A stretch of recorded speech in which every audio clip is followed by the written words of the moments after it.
If you've ever wanted to turn raw data into professional reports and dashboards, Google Looker Studio is one of the best free tools available.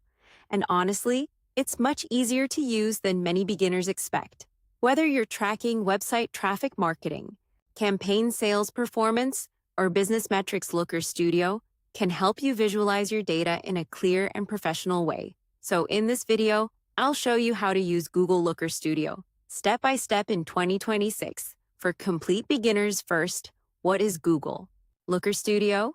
Looker Studio is Google's free data visualization and reporting platform. It allows you to connect data sources, create dashboards, and share reports with other people without needing advanced technical skills. Many businesses, marketers, and content creators use it to monitor performance and make data-driven decisions.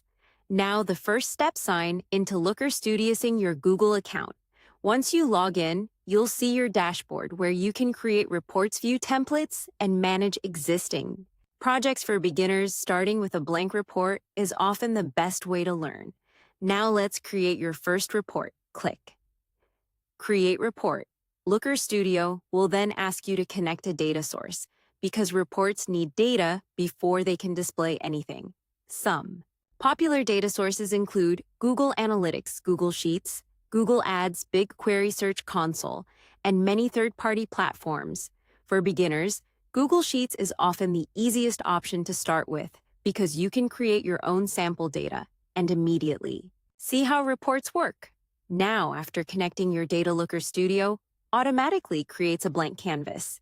This is where you'll build your dashboard. You can add tables, charts, scorecards, pie charts, bar graphs, and many other visual elements. Simply choose a chart, type and place it on the report. Now let's talk about dimensions and metrics, because these are two concepts every beginner should understand. Dimensions are categories such as date, country, product source, or device. Metrics are numerical values, such as sales clicks, revenue, visitors, or conversions. Most charts combine dimensions and metrics to create meaningful visualizations. Now, another powerful feature: filters, because sometimes you only want to view specific data. For example, you may want to see traffic from one country, sales from one product category, or performance during a specific period. Filters allow you to focus on exactly the information you need. Now, let's talk about customization, because this is where dashboards become more professional. Looker Studio allows you to customize colors, font, chart styles, layouts, and branding. You can create reports that match your company, client, or personal brand without needing design experience. Now, another feature many people love: sharing. Once your report is finished, you can share it with team members, clients, managers, or business partners. You can even control whether people can view, comment, or edit the report, which makes collaboration much easier. Now, here's an important tip: don't try to build a huge dashboard on your first day.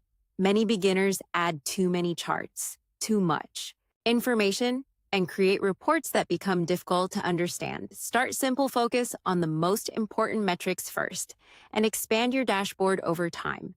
Now, let's be honest for a second. Looker Studio can seem overwhelming when you first open it. But once you understand data sources, charts, dimensions, and metrics, the platform becomes surprisingly easy to use, and it's one of the most valuable free tools available for reporting and analytics. So to wrap this up, to get started with Google Looker Studio in 2026, sign in with your Google account, create a report, connect a data source, add charts and tables, use dimensions and metrics, customize your dashboard, and share your reports. Because honestly, if you work with data in any way, learning Looker Studio is a skill that can save time, improve reporting, and help you make better decisions.